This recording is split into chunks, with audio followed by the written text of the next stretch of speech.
పోతలేరని చెప్తున్నాం. పద్ధతి ప్రకారం పోతలేరు. వైలేషన్ అనేది ఏమి లేవా? రెగ్యులరేషన్ నువ్వే నిన్న స్కీమ్ తీసుకొస్తేవి, లేవర్ రెగ్యులేషన్ స్కీమ్ గతంలో ఫ్రీ చేస్తా అంటివి, ఈ రోజేమో మళ్ళీ వచ్చి పైసలు పెడతా అంటివి. నిన్ను ప్రశ్నిస్తున్నాం, నువ్వు అనే మాటకి ఎందుకు నిలబెడతలేవంటున్నాం. ప్రజాపాలన అంటివి, ప్రజలందరూ కలవచ్చంటివి. ఏడు నీ కలెక్టర్ ఎక్కడ పోయిండు? ఈ ప్రజా ప్రశ్న అడుగుతుంది. కలెక్టర్ ఎక్కడ పోయిండు అడుగుతున్నాం ఎమ్మెల్యేలుగా. ఇంతవరకు వచ్చింది ఏమైంది, నోటీస్ ఏమి అడుగుతున్నాం మేము. ఈ రోజు కలెక్టర్ తప్పించుకోపోదు కదా, ముఖ్యమంత్రి కార్యాలయం సమానం చెప్పొద్దు కదా, ఇక్కడ ఇన్స్ట్రక్షన్స్ ఇవ్వదు కదా. ఏం తప్పు ఉందో సరిదిద్దుకుంటా ఉంటే నువ్వు రెగ్యులరైజ్ చేస్తలేవా? గవర్నమెంట్ నువ్వు స్కీమ్ కావాలని కొట్లాడతలేవా? కాబట్టి మేము ప్రొసీజర్ ని తప్పుపడుతా ఉన్నాం. మళ్ళీ చెప్తున్నాం, రేవంత్ రెడ్డి గారు స్వయాన దామరా చెరువు కబ్జా చేసి కన్స్ట్రక్షన్ చేశారు అని ఆనాడే ఆరోపించారు. రేవంత్ రెడ్డి గారు ఏమూరది మీ ప్రభుత్వం ఉందనే చెప్పి మీరు కాపాడుకుంటూ వస్తున్నారని ప్రధాన ఆరోపణ. ఏదో ఒకటి బిల్డింగ్ కట్టిరండి ఇంతకుముందే ముఖ్యమంత్రి, ఎంతమంది మాకు వాట్సాప్ లో పంపించారు, అవి కూడా పంపిస్తాం. అన్ని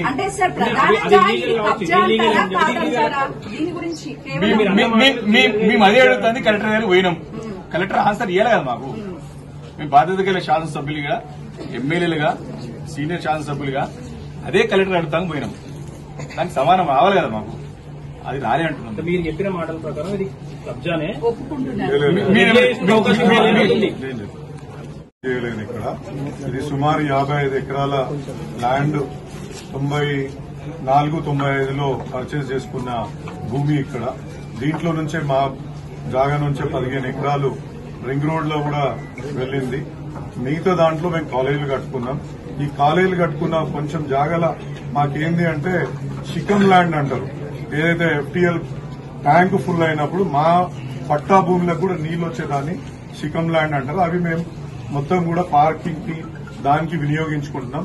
మా బిల్డింగ్లు కూడా FTL పరిధిలో రావు. అటువంటి బిల్డింగ్స్ పైన ఇవాళ ఈ రకంగా చర్యలు తీసుకోవడం జరిగింది.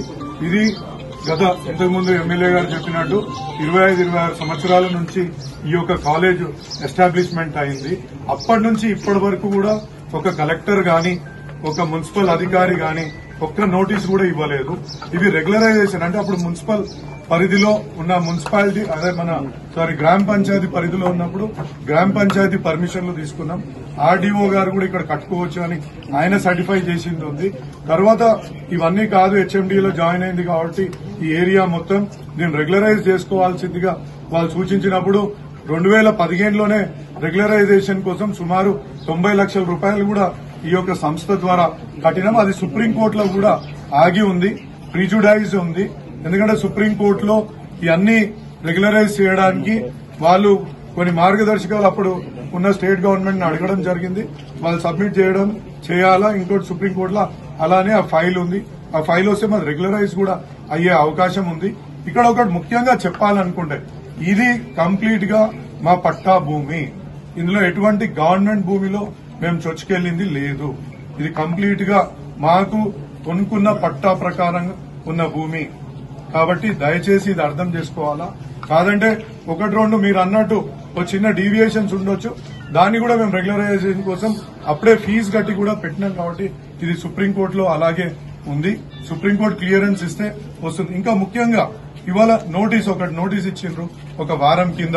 ఏమని, మీ బిల్డింగ్స్ ఇదే మీరు చెప్పినట్టు ఇట్లా చెరువులో ఉన్నాయి, అక్కడ ఉన్నాయి, ఇక్కడ ఉన్నాయి, కాబట్టి మీరు ఏమంటారు దీనికోసం అంటే దానికి ఆ నోటీస్ సమాధానం కూడా ఇచ్చినాం. కనీసం మాకు ఒక టైం ఇవ్వకుండా, ఏ రకమైన టైం ఇవ్వకుండా షోకాజ్ నోటీస్ ఇచ్చి ఫలానా 15 రోజులలో మేము కూలగొడతాం, ఏదైతే సుప్రీంకోర్టు మార్గదర్శకాల ప్రకారంగా కూడా 15 రోజుల టైం ఇవ్వాలా అనేది కూడా పక్కకు పెట్టి ఇమీడియట్లీ కూలగొట్టడానికి పూనుకున్నాం. ఇప్పుడు మేము కలెక్టర్ గారి దగ్గరికి వెళ్ళాం. ఒక మాట కలెక్టర్ గారిని రిక్వెస్ట్ చేసుకోవడానికి మాకు అవకాశం ఇవ్వండి, కొంచెం టైం, మేము కోర్టు ద్వారా మీకు సమాధానం చెప్తామంటే అడిషనల్ గా 4 జేసీబీలను ఇంకెక్కువ పంపించి, ఎక్కువ పోలీస్ ఫోర్స్ ని పిలిపించి ఆ రూఫులు కొట్టే యంత్రాలను కూడా, వాటిని ఏమంటారు, డ్రిల్లింగ్ మిషన్స్ ని కూడా అడిషనల్ గా ముందు పొద్దున ఒకటి ఉంటే ఇప్పుడు 4 డ్రిల్లింగ్ యంత్రాలు కూడా తెప్పించి మరీ కొట్టిస్తున్నారు. అది కూడా జడ్జి గారు ఇవాళ ఆదేశించారు కూడా. మీరు మండేకి ఇది నేను పోస్ట్ చేస్తున్నా, అప్పటి వరకు ఆగండి అని స్టాండింగ్ కౌన్సిల్ కూడా వాళ్ళు ఆదేశాలు ఇచ్చినాక కూడా వాళ్ళు ఈ విధమైన చర్యలు తీసుకుంటున్నారంటే ఎంత కక్ష కట్టి ముందుకు పోతుండ్రో మీరు దయచేసి అర్థం చేసుకోవాలా. ఇవాళ 26 సంవత్సరాల నుంచి లేనిది ఇవాళ కొత్తగా తీసుకొస్తుందంటే దీని వెనుక ఏం ఉద్దేశం ఉంటుందో దయచేసి మీరు ఒక మీడియా మిత్రులుగా మీరు అర్థం చేసుకోవాలా. మీరు పదే పదే దాన్ని మీరు ఇక్కడ ఏదో డీవియేషన్ ఉంది, ఇల్లీగల్ గా కట్టినాం, ల్యాండ్ మాదే, బిల్డింగ్లు కట్టినాం, దానికి ట్యాక్సులు ప్రతి సంవత్సరం ఒక 13 లక్షలు ఇక్కడ లోకల్ ట్యాక్సులు గత 10-15 ఏళ్ల నుంచి ఆ యొక్క ట్యాక్సులు కట్టుకుంటూ వస్తున్నాం. ఎప్పటి నుంచి అయితే ఈ బిల్డింగ్లు కట్టినామో అప్పటి నుంచి కొంచెం మొత్తం ఇవాళ 13-14 లక్షలు ట్యాక్స్ కూడా దీన్ని కట్టడం జరుగుతుంది. ఇవాళ గిట్ల బిల్డింగ్లు కూడా ఒక్కటి కూడా ఇక్కడ లేవు. కాబట్టి ఇది గమనించుకోవాలా. రెగ్యులేషన్